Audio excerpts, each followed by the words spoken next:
The law is equal for everyone, or at least that's what we're told. But what happens when teenagers start to believe they're above it? Join us as we dive into 4 cases where teens cross the line between youth and recklessness, the boundaries of legality blur, and where the consequences are anything but child's play. Calm down. No, Dylan! You're making it worse, dog. Let's start with the shocking case involving a 19-year-old passenger during a traffic stop in sunny Florida. The story unfolds as the vehicle, already racing at a breakneck 70 miles per hour in a 40-mile-an-hour zone, catches the attention of the police. The officers approach the driver, inquiring about his speed. They ask if he's on probation, and he nods in agreement. Hey, are you on probation? Yeah. Were you on probation? Not you. Oh. What were you on probation for? Trespassing. What's part of your stipulations? But the real drama begins when a noticeably intoxicated passenger decides to frequently interject herself into the conversation, despite it not being about her. She insists on getting out of the car, initially claiming she only wants to stretch her legs. But after she asks the driver about weed, the officers check the vehicle. Just stay in the car. I know, I'm putting my legs up. Okay? That's it. Just my legs. Just my legs. As tensions rise, it becomes apparent that both the driver and the passengers are growing increasingly frustrated with her disruptive behavior. The officers repeatedly instruct her to stay in the car, but she continues to argue and interfere with the situation. Things take a turn for the worse when she suddenly decides to open the car door, seemingly for attention. I'm not getting out. Well, just get in there and close the door. Get in the car and close the door. Get in there and close the door. For what? Get in the car what? because I'm telling you to. Taya, stop. Get in the what? fucking car. Get in the car and close the door.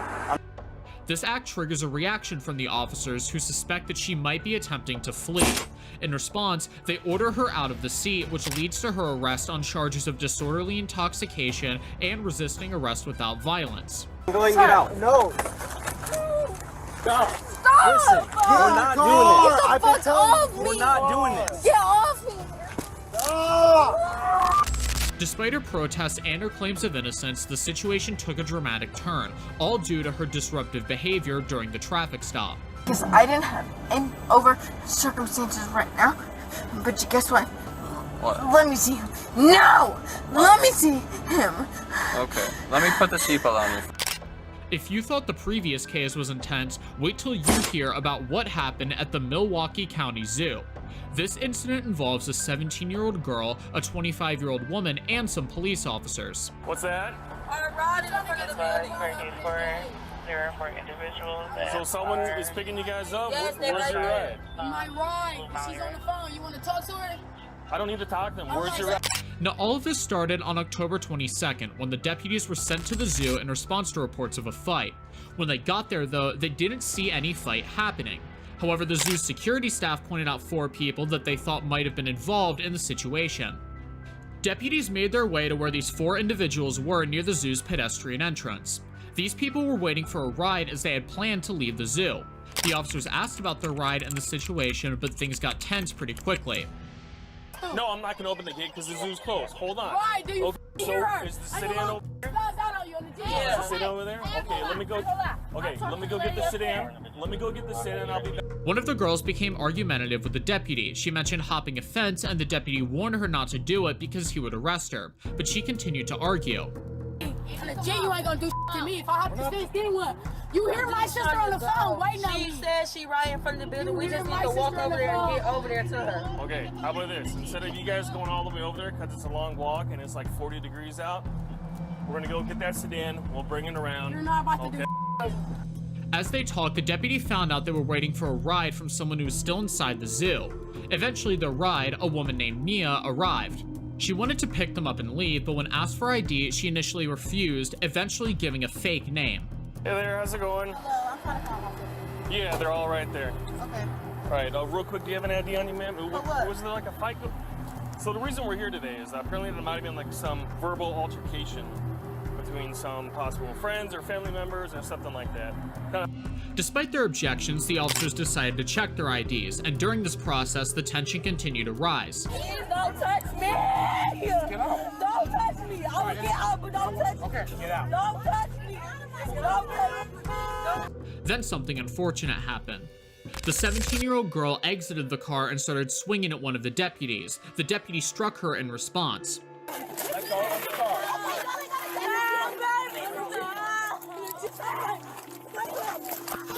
Both the teen and her sister Nia were taken into custody after this incident.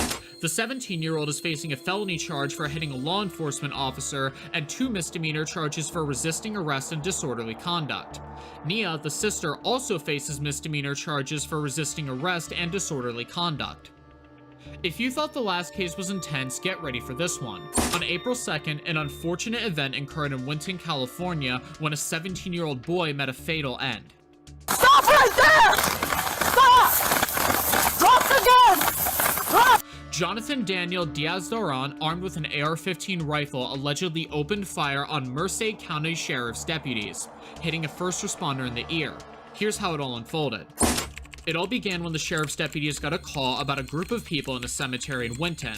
The deputies were concerned because these people appeared to be part of a gang and were carrying weapons, so they hurried to the scene. I want to let it go.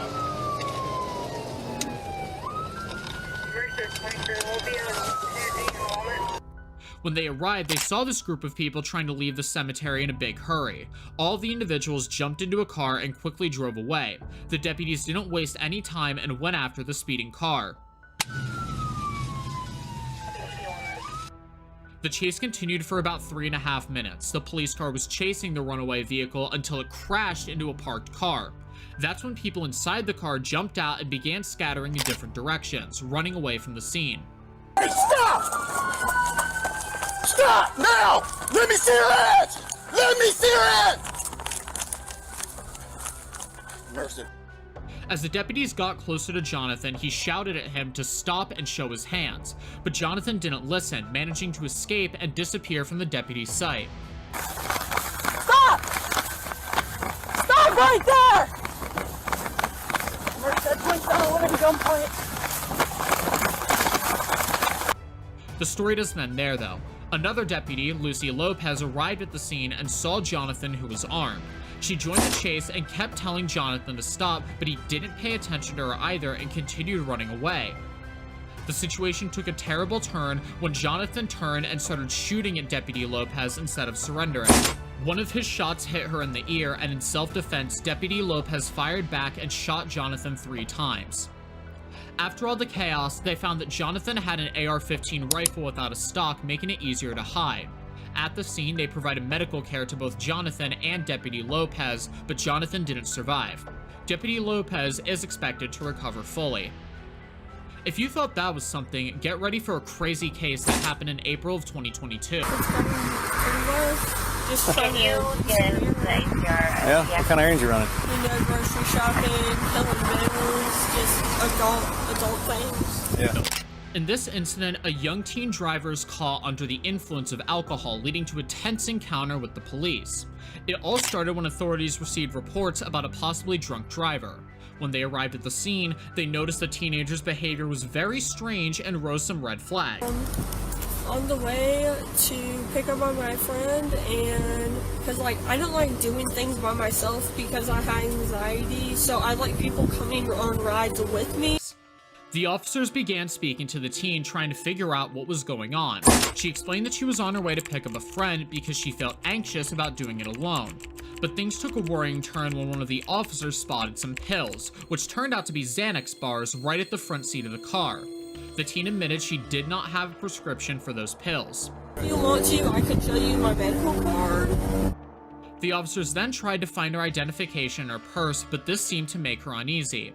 They decided to conduct field sobriety tests, and as expected, the teen failed them. When they tried to handcuff her and put her in the patrol car, she physically resisted. Throughout all of this, she also hurled verbal abuse at the officers, accusing them of mistreatment and even making threats. You want to try that? Oh, you want to choke me the fuck out? Oh! Eventually, they managed to get her into the patrol car, but her disruptive behavior didn't stop. She continued screaming, venting her frustration, and saying inflammatory things about the officers. Bitch, I was not doing nothing to you! You want to choke me! The situation got even more intense when she unbuckled her seatbelt, leading to the officers to re-secure it while she protested and made more threats. In the end, she faced serious charges, including driving under the influence of drugs or alcohol, possession of a controlled substance without a prescription. She was sentenced to 2 years of probation for her action. All in all, it was a pretty chaotic situation that ended with legal consequences for the team. If you found this video interesting, please feel free to like and subscribe for more content on intriguing cases and complex investigations.